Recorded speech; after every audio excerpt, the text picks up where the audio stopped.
ang ipapalit ng Pilipinas sa Koreong Multiple Launch Rocket System. Ito nga po mga idol, ang M142 HIMARS rocket system ng Estados Unidos.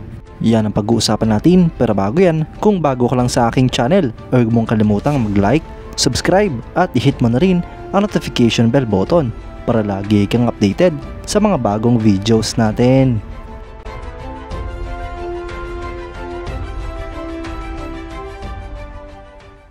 Dahil nga po hindi na matutuloy ang pag-transfer ng mga Koreong MLRS mula sa South Korea patungo sa ating bansa, ay naghahanap nga po ng opsyon ang Pilipinas para sa sarili nitong rocket artillery system. At ang isa nga po sa pinakamagandang opsyon ng ating bansa ay ang mga M142 HIMARS ng Estados Unidos.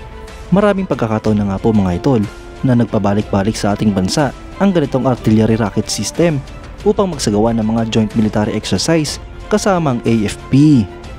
Kaya't dahil dito ay naging pamilyar na nga po ang ating bansa sa paggamit ng ganitong klaseng system, partikular ang mga HIMARS. Ang M142 HIMARS o High Mobility Artillery Rocket System ay isang light multiple rocket launcher na dinevelop noong late 1990s para sa United States Army.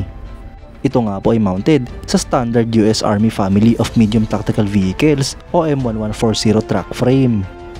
Ang HIMARS o HIMARS mga idol ay nagdadala ng isang pad ng either 6 na guided multiple launch rocket system rockets o isang Army Tactical Missile System missile. Ito nga po ay base sa US Army's FMTV 5-ton truck na capable na mag-launch ng lahat ng rockets specified sa multiple launch rocket system. Ang HIMARS mga idol ay may ammunition pads na interchangeable ng M270 MLRS, ngunit ito nga po ay limitado lamang sa isang single pad na opposed sa standard na dalawa ng M270. Kadalasan nga pong tinatransport ang M142 HIMARS mga idol gamit ang C-17 Globemaster, C-5 Galaxy at Lockheed Martin C-130 Hercules. Ang HIMARS mga idol ay minamanufacture ng Lockheed Martin Missiles and Fire Control. Ito nga po ay may domestic cost na nagkakalaga ng 3.5 million per launcher hanggang 4.3 million US dollars. Ngunit para sa export cost nga po mga idol ay nagkakalaga ito ng 19 hanggang 20 million US dollars. Sa kasalukuyan ay meron na nga pong mahigit sa 540 units ang mga nagawang ganito. Ang bawat isang HIMARS nga po mga idol ay may timbang na 16,250 kilograms. May haba nga po itong 7 meters, width na 2.4 meters at height na 3.3 meters. Ang main armament nga po dito mga idol ay 6 na MLRS o isang MGM 140 ATCMS o 2 PRSM. Habang ang engine naman mga idol ay Caterpillar 3116 ATAAC 6.6 liter diesel engine na nagpo-produce ng 290 horsepower. Ito nga po ay may operational range na 480 kilometers, may maximum speed na 85 kilometers per hour at may accuracy na very high.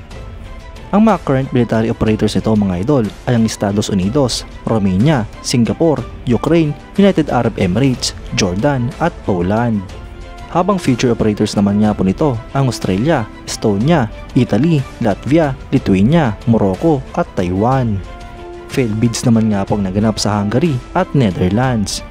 Mga idol, mataas nga po ang tsansa na ngayong Horizon 3 ay magkaroon ng acquisition project para sa mga multiple launch rocket system, partikular sa pagbili ng mga HIMARS ng Estados Unidos. Ito nga po ang pinakaposibleng mabibili na MLRS ng Pilipinas, lalo pat kalyadong bansa natin ang Estados Unidos. At ayon nga po sa pahayag ng Amerika ay suportado nga po nila ang modernization program ng AFP, kaya't lalong mas madali ang pagbili ng mga M142 HIMARS. Ang tanging problema na lamang dito mga idol ay ang pondo na gagamitin para sa pagbili ng mga multiple launch rocket system.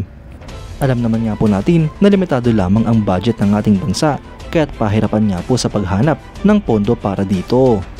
Ngunit kung talagang itutulak ng gobyerno na makabili ng sarili nitong mga brand new at malalakas na mga multiple launch rocket system, ay wala nga pong imposible. Kayo mga idol, anong masasabi nyo? Comment down below for your thoughts and opinions. At yan nga lang po ang pag-uusapan natin ngayon mga idol. Maraming salamat sa panonood. Huwag nyo rin kalimutang mag-like at subscribe bilang suporta sa ating channel. Mabuhay kayo mga idol!